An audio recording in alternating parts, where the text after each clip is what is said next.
3 days during which Saul was blind illustrate that wilderness seasons can be experienced in very different ways. Not everyone to whom God appeared in the Bible ended up blind. Acts 9 also tells us that he didn't eat or drink for this time. Wilderness seasons are often times when God takes us away from the world in order to meet with us personally and individually to transform our character.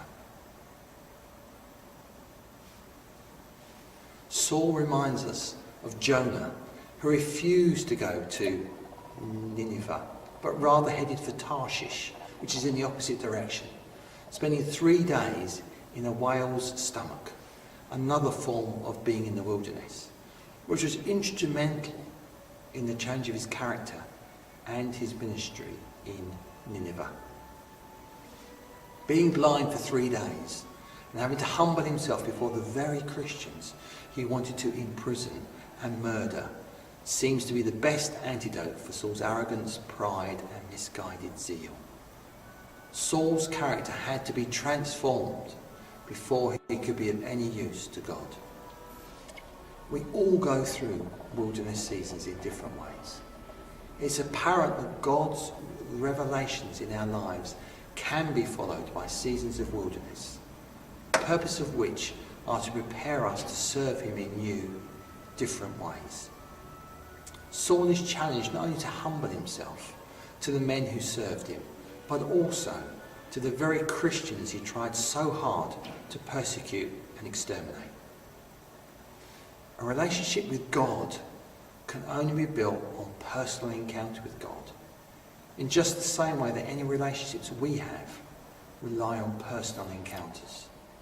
Saul's faith was certainly impersonal and non-relational. He was obsessed with obeying the law and fervently rejected the notion that Jesus was God.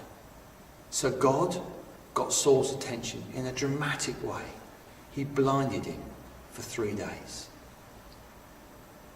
Is God doing, or has God ever done, a similar work in your lives? The silversmith has asked, "How do you know when the silver is pure?" He replied, "When I see my reflection in it." Can people see Jesus' reflection in you?